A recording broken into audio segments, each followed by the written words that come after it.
20 August 2024 azvinda kumira zvakanaka. Ndadzoka zvekare pane nyaya ipanapa iri kubuda. Christopher Mutsvangwa is busy exposing ZANU-PF and Mnangagwa's tactics. Pamwe vanga vaenda kuJongwe ndo nyaya yanga iri kutenderera, nyaya iri mudariro ichipisa inonyi vanhu vakawanda, zvinhu zviri kuitika vakashamisika kuti chii chakanyatsoitika pazvinhu zvese. So inini nhasi ndangoti regedza ndingobuda ndingokuzivisai zvinhu zviri kuitika. So chinhu chekutanga tanga nekulike this video kuitira kuti timu rese iroro riboikane nekuti zvatobuda pachena, hakuna chinhu chisingabude pachena. So nyaya iri panapa yakamira yakadai somo reZimbabwe.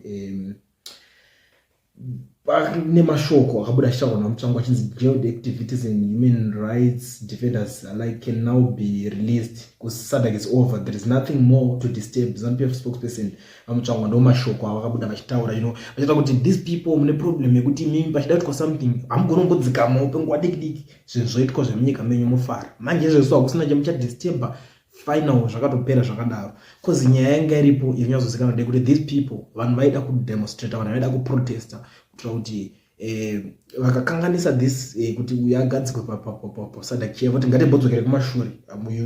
Haukwanisi kumbogadzikwa pachair papapa tisati tataurirana nyaya yekumashure kuti wakatombopapinda sei ipapo. Ndo nyaya yanga iripo. So iko zvinhu zvakuti ayo takavapedzera, hakusina chinhu chavachabuda vachiita sei vachitaura kureva kuti these people vese vakazobatwa vakasungirwa mahara vachinzi vaida kukanganisa. Atonyatsobudisa iye ega achitaura achinyatsoexpose kuti those people vaida kuti vhiringidza. Inyaya iri kuvhundisa vanhu vakawanda kuti chii chiri kunyatsoitika munyika ine. So ndiri kuonawo mwari kuzobuda vanhu vakutaura kuti this heartbreaking. I hope the rumors that Chris wants to lead are just that his excitement towards diabolic actions is too much. Pakaipa iye aitonzi ada kutolidhawo kutozopindawo after that. It's an obvious shot because iye anozvita akabva kuhondo, anozvita varipo muline apo revanhu vachada kutonga. Ndo nyaya yacho, ndo vamwe vacho vanhu vanenge varipo. Mwari kuti to imagine that some of our people 2 months ago were sympathizing with Chris after the arrest of his son, but here he is. The same goes for who sympathized with Chalamba's son. Pakaipa. Mwari kuti we shouldn't participate or endanger people's lives in campaign if we can't face this crew. These people will not hand over power even if they lose election. Parikunzi anyway vanhu ivava vakatooma zvokuti havasiye chero vakadzi vajikwa zviri pachena, havafakasiya simba. Mumwe vari kutaura mashoko ake ari kuonera, but zvinhu zvinorwadza kungonzwa kunzi vanhu vese vaya vakasungirwa mahara vaida kuedza kuvhiringidza zvinhu zviripo, hanzi havakwanise kuita vanhu kwavo here. Ndo nyaya chete yanga ingoripo. Saka kura kuti kwese kushungurudzika kwese kuri kuita vanhu kuchema kwese kuri kuitwa kwekwe is because of avaida kuachivha zvavaida. Saka vabva ngoti ngatibate vatinoningina kungoonekwa face yako kuti unongonogona demo waitorwa. Ndo situation yanga iri kuitika. Mwari ubura ari kuti this Ponyat is captured and is not fit for the purpose. Panonetsa manje pakuti hurumende inenge ichirananisa vanhu vaya vese, maministries ese inoisa yega kuti minister of police ndewedu, voisa minister of chakati ndewedu, minister. Saka hapana petingati pamungatombobvunza zvekuva captured pazvinhu izvozvo. In Zimbabwe ndopo ndokutanga kutozvionera ipapo. Zvasiyana nedzimwe nyika dzinoranda the way even izvi hauna inga ministry inganzi ingaranwa, munhu wacho anenge atori wavo vanotoisa ipapo. Ndo nyaya iripo. Mwari kuti I feel sorry for malicious uncontrolled myth. He didn't realize that he was actually the butt of his own sadistic humor. Kufukura kudaro pakashata. Mwari kuti if it is if we will not stop as long as we are reluctant to let it be blood and sweat, we will stop this nonsense. If we are afraid to die for the cause, we must be prepared to suffer forever. Mwari kuti kana tisina kuzvipira kudzimwa kana kuti kuuraiwa nevanhu ivavo, kureva kuti tichangopfidza kusvika meno, kusvika nekusingaperi. Nekuti zvinhu zvinorwadza kuti munhu anobuda achishotesa futi vanhu at the end of the day. Zvese zvapedza kuitika instead yekuti pangovhara nyaya zvingopera zvakadaro vanhu votadza kunzwisisa chii chakaitika, iye anotobuda achitotaura achitoseka achitotaka kutoshotesa zvinhu zvakadaro zviri pachena ega kungobuda. Zvakaoma. Mwari ubuda ari kuti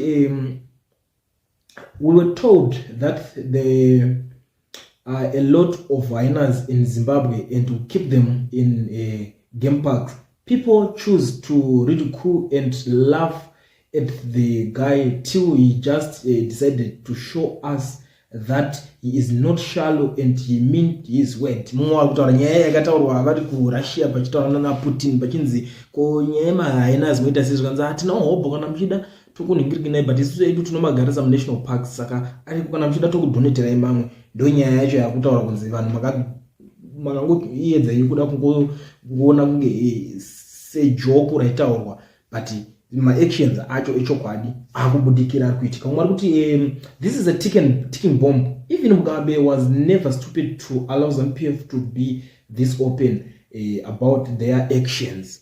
Saka zvakutotanga saka ndopi pari kuzotaura kunzi this guy ari kufumura ari kutoexpose masecrets nematactics avo yavanoshandisa kuti apa imimi takatongokubatai izvozvo because munonetsa tongoshandisa mutemo kuti ngoti takutongokubatai muda kukanganisa bato redu. Ndo nyaya iri panapa yatotosangana nayo toitika. Mwari kubuda uri kuti these ones God is the only one who will deal with them as long as you are a mere human being. ZANU-PF is too much. These ones only the Lord God can tend them. They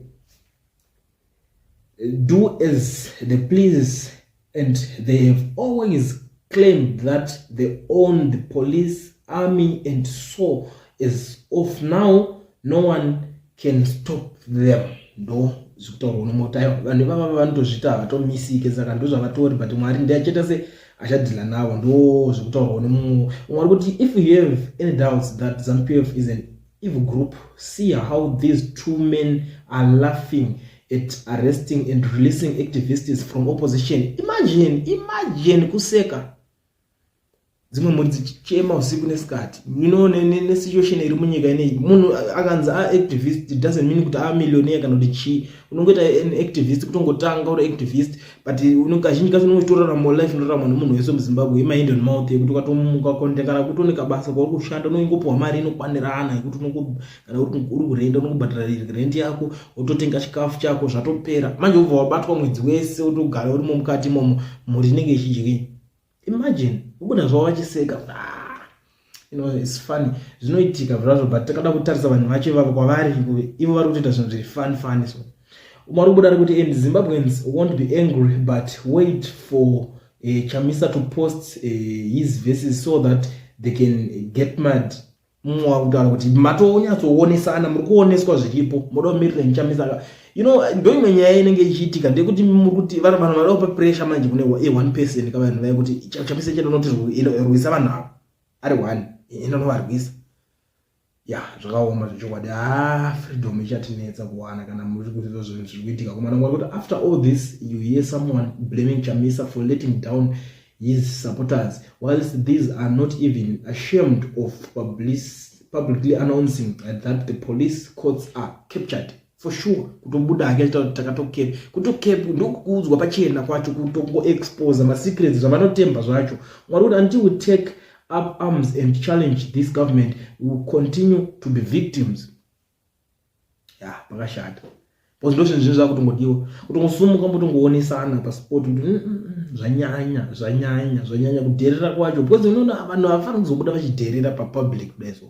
Hazvisi right. Mwari kuti at this point ZANU is just made up of dump as people. The other one insulted the war president. Now this old who is admiring to human injustice on record. Mawani pakashata. Mwari kuti this is pathetic from a spokesperson of a so-called ruling party saw arrests of citizens per crime crafted to justify the arrest and not because a crime was committed. Imagine hapana kana kunzi munhu ane mhosva yaanyatsoita kungobatwa chete kuti ndivada kuti kanganisa chakati batai apa ndiye spokesperson weparty yacho vatobudisa maweapons avo tinototemba nechakati.